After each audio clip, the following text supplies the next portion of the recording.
They signed Aaron Rodgers for one season as a merciful theatrical gamble, a Hall of Famer on a one-year deal who told anyone who'd listen that 2025 would probably be his last ride.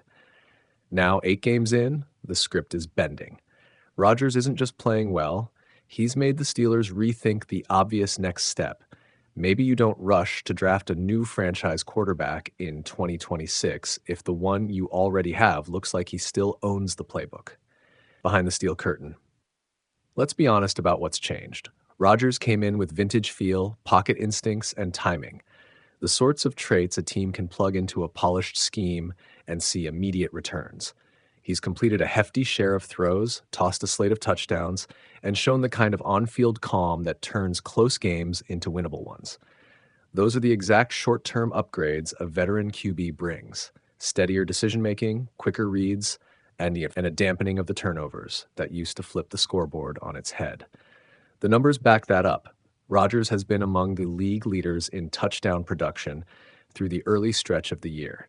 ESPN.com, that performance matters less as lore and more as a practical pressure test for the Steelers' front office. The club could chase a rookie QB in the 2026 draft with an eye toward a long-term solution, and they almost certainly will explore top prospects. But Fowler's reporting makes the new reality clear. The team's internal temperature has warmed to the idea of asking Rodgers to come back. It's a risk-reward calculus. Keep Rodgers and buy one more year of elite QB play, or draft and begin a rebuilding timeline at the position that could cost short-term wins. That tension is exactly what teams confront when veteran excellence collides with roster planning. Behind the steel curtain. Think about momentum. Winning in the NFL is a streak business, not because magic happens, but because small, repeatable advantages compound. Rodgers' presence visibly raises the floor: fewer bad throws, cleaner 2-minute execution, and an easier path for play callers to lean on high-percentage concepts. That ripple effect touches the run game, the offensive line's confidence, and even defensive game plans. Opponents must respect the pass more, which opens up the rest of the offense. For a team that has spent years chasing stability at quarterback, that's not a trivial thing. But don't confuse tactical short-term upside with a guaranteed championship blueprint. Rodgers is 41 on a one-year contract, and the NFL schedule is ruthless. Tape accumulates on every quarterback, and defensive coordinators will hunt for the handful of adjustments that can blunt veteran timing: disguised pressures, single high shells, and planned confusion at the line. Plus, one major injury to key pieces or a sudden drop in offensive line play can quickly turn an inspired season into a messy scramble. The Steelers' willingness to consider bringing Rodgers back isn't a proclamation that they'll win a Super Bowl next February.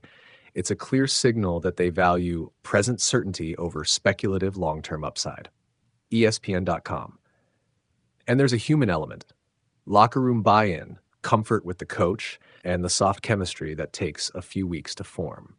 Rodgers has a history: elite highs, public missteps, and undeniable leadership traits, and the fit in Pittsburgh appears more natural than many expected. That matters. A rookie quarterback, even a spectacular one, needs time, protection, and losing seasons are the usual price of patience. Keeping Rodgers would delay that development, but also give the team another competitive tilt while the front office scouts the 2026 class. It's a trade-off between the long arc and the practical now. Behind the steel curtain. So what's the real takeaway? The Steelers are in an enviable and awkward position. Rodgers' revival forces a choice most franchises only dream of. Do you press a reset button now, or squeeze another shot out of a rare veteran renaissance? Either path is defensible. Rodgers' on-field excellence makes the easy decision harder. For the fan base, it means drama and optimism. For the front office, it means high-stakes chess. Either way, this season has already become a pivot point in Pittsburgh's timeline, and the league will be watching to see whether a one-year rental turns into a one-year detour or a multi-year plan. Behind the steel curtain.